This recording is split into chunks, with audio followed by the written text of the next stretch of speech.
বন্ধুরা সবাইকে জানাই শুভ সকাল। জয় কৃষ্ণকালী মায়ের জয়, জয় সোনা মায়ের জয়, জয় মঙ্গলা মায়ের জয়। সবার দিনটা খুব ভালো কাটুক। তো আজকে অনেক সকালে উঠেছি। সকালবেলা উঠে আমি আজকে এখন শাড়ি পরে রেডি হয়ে গেছি, ডিউটিতে বেরিয়ে যাব। তো ইচ্ছা আছে তোমার দাদাভাইকে নিয়ে আজকে আমি পিজিতে যাব। তো সেই কারণে আর কি সকালবেলা উঠেছি আজকে। তো আমি ঝটাপট ডিউটিটা সেরে আসি, তারপর বাড়িতে এসেই বেরিয়ে যাব পিজিতে।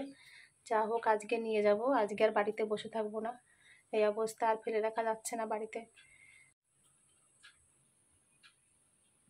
আমরা দুজন না খেয়ে রাত্রিবেলা শুয়ে পড়েছি, কিছুই কালকে আমরা খাইনি। সেই দুপুরবেলা কটা কোনো রকম ভাত খেয়েছি, আর রাত্রিবেলা তো একদম ঘুম পড়তে পারিনি। সারা রাত খুব দুশ্চিন্তায় ছিলাম আর কি, যে কী করবো, কী হবে কি জানি, টেনশনে ছিলাম ভীষণ। তো এখন সকালবেলায় যে একটু হেঁটে যাব কাজে, সেই জোরটা জন্য পাচ্ছি না শরীরে। তবুও আমাকে এখন ডিউটিতে বেরাতে হবে, না গেলে হবে না। কারণ যদি তোমার দাদাভাইকে যদি ভর্তি করা হয় তখন আবার ছুটি পড়ে যাবে হয়তো। সেই কারণে ডিউটিটা সেরে এসে তারপর পিজিতে নিয়ে যাব আর কি। তো সকালবেলা কটা মুড়ি খাচ্ছি, হাতে কটা মুড়ি নিয়েছি, কিন্তু মুড়ি কটাও যেন খেতে ইচ্ছা করছে না। কিন্তু এখন আর আমার পাও চলছে না, এরকম অবস্থা। কালকে দুপুরবেলা কটা খেয়েছি তো, আর শরীরটা এত টেনশনে খেতে ইচ্ছা করছে না কিছু। তো আর কি এখন একটু একগালে এই হাতে কটা মুড়ি নিয়েছে, এই মুড়ি কটা খাবো, একটু জল খেয়ে বেরিয়ে যাব। এই যে ডিউটি থেকে বাড়ি এসে স্নান করে এখন শাড়ি পরে রেডি হয়ে গেছি। তো তোমার দাদা ভাইকে আজকে নিয়ে যাব পিজি হসপিটালে। খবরে দেখছি সব কিছুই বন্ধ আছে, কিন্তু ইমার্জেন্সিটা নাকি খোলা আছে। তো সেই কারণে অ্যাম্বুলেন্স ভাড়া করছি, অ্যাম্বুলেন্সে করে এখন নিয়ে যাব। তো একদমই দাঁড়াতে পারছে না, খুব কষ্ট হচ্ছে।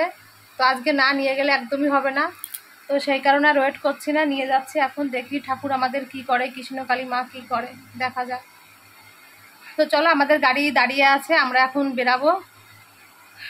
সব কিছু ব্যাগপত্র রেডি হয়ে গেছে, এই যে সব রেডি করে নিয়েছি ওখানে।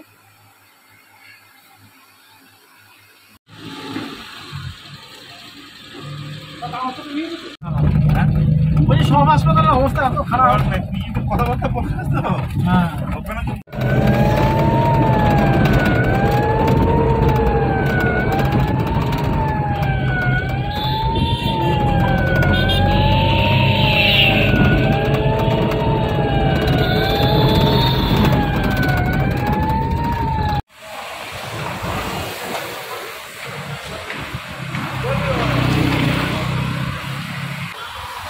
তোমাদের দাদা ভাইকে এইমাত্র ভর্তি করে দিলাম।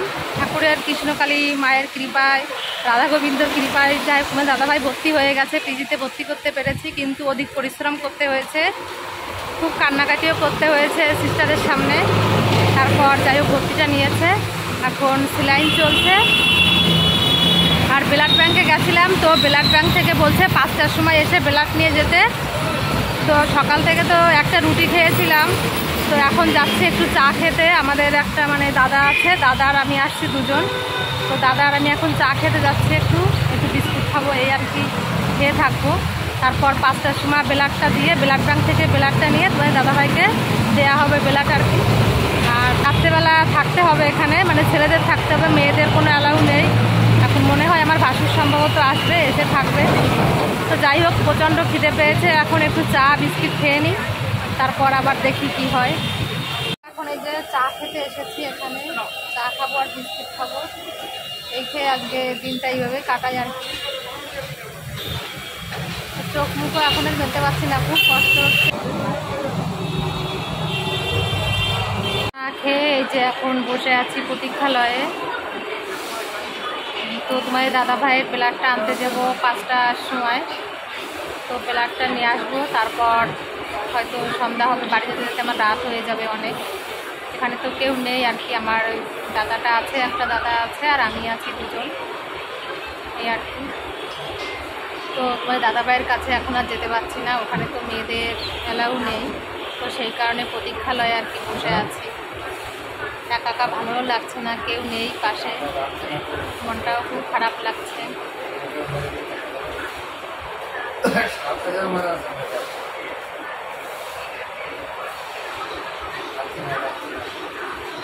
সত্যি ভাবতে পারিনি তোমাদের দাদাভাইকে ভর্তি করাতে পারবো। খুব টেনশনে আমরা এসেছি আজকে মনের জোর নিয়ে।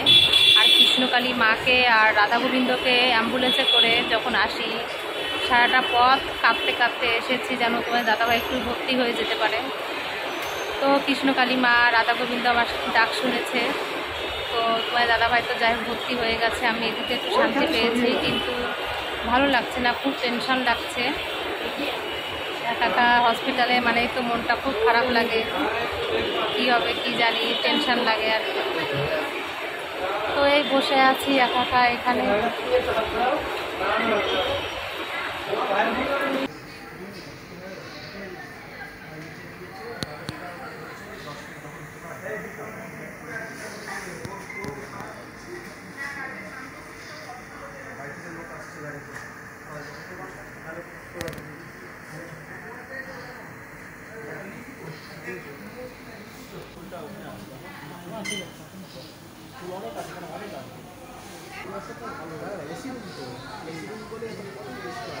আমরা তো এখনো বাড়িতে যেতে পারিনি। তোমাদের দাদাভাইয়ের সঙ্গে বিকাল 4টা থেকে কথা হলো, ওখানেই ছিলাম 4টে থেকে 6টা পর্যন্ত।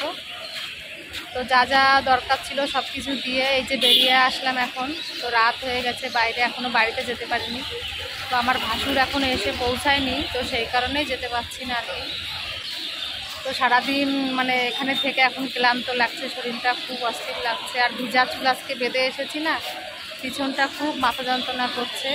তো আমি এখন এই যে বাইরে একা ঘুরে বেড়াচ্ছি আর কি। তো আমার দাদা কখন আসবে সেই কারণে ওয়েট করছি, কারণ আমার দাদা ভাইয়ের কাছে তো আমাকে আর থাকতে দেবে না, ছেলেদের লাগবে।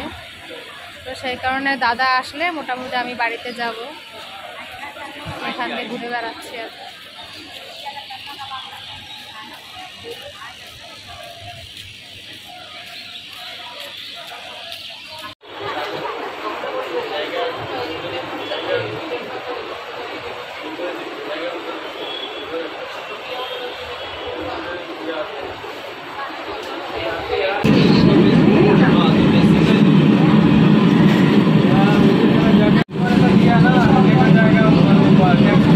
বাড়িতে আসলাম, এই পুরো রাস্তায় বৃষ্টিতে ভিজতে ভিজতে আসলাম।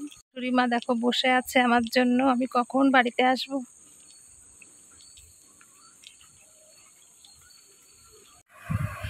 এই তো ভিজতে ভিজতে বাড়িতে আসলাম। বাড়ি এসে স্নানটা করলাম। সকালে স্নান করে গেছিলাম, তবুও এত সারাদিন মানে মানে একটা হসপিটালে থাকা, বাড়িতে এসে স্নান না করলে ভালো লাগে না। তো এই স্নানটা এখন করলাম। আর এখন আর কিছু খেতেও ইচ্ছা করছে না, মানে সেই খিদেটা নেই। সারাদিন তো কিছু খাইনি, একটু চা বিস্কিট খেয়ে খেয়ে কাটিয়েছি আর কি। তো এখন সেই খিদেটা যেন মানে আর নেই, সেরকম একটা ব্যাপার হয়েছে আর কি। তো এখন আমি একটু চা বানিয়ে একটু মুড়ি খাবো, তাই এই খেয়ে এখন ঘুমিয়ে পড়বো আর কি। আজকে আর ভাত মানে আজকে বলতে কেন 2 দিন ধরেই ভাত মানে হচ্ছে না খাওয়া। কালকে একদম দুপুরবেলা ভাত খেয়েছি, আর আজকে তো পুরো সারাটা দিন না খাওয়া, ভাতের দানাই আজকে মুখে পড়েনি। তো এখনও ভাবছি ভাত খাবো না, ওই চা বানিয়ে একটু মুড়ি খেয়ে শুয়ে পড়বো। আর তোমার দাদাভাই এইমাত্র ফোন করলো। তো আমি যখন ওখানে ছিলাম তখন ব্লাডটা দেওয়া হয়নি, সবে স্যালাইনটা চলেছে। আর এখন এইমাত্র ফোন করেছে তোমার দাদাভাই, নাকি ব্লাডটা দিচ্ছে এখন। তো টেনশনটা একটু কমেছে যে ব্লাডটা এখন দিচ্ছে, তাই ভালো লাগছে শুনে। আর আমার চোখটা পুরো বন্ধ হয়ে যাচ্ছে, মানে এখন আর কথা বলতেও ইচ্ছা করছে না। তো আমার ভিডিওটি আমি এখানেই শেষ করলাম। তোমরা সবাই খুব ভালো থেকো, আর সবাই প্লিজ একটু প্রার্থনা করো তোমাদের দাদাভাই যেন সুস্থ হয়ে যায়, ওকে যেন ভালোভাবে আমি বাড়ি নিয়ে আসতে পারি। তোমরা সবাই এটাই একটু কামনা করো। তোমাদের আশীর্বাদ আমাদের খুব প্রয়োজন। তোমরা সবাই একটু আশীর্বাদ করো যাতে আমার স্বামী ভালোভাবে বাড়ি আসতে পারে। তো চলো আমি একটু চা বানিয়ে এখন একটু মুড়িটা দিয়ে খেয়ে তারপরে ঘুমিয়ে পড়বো এখন।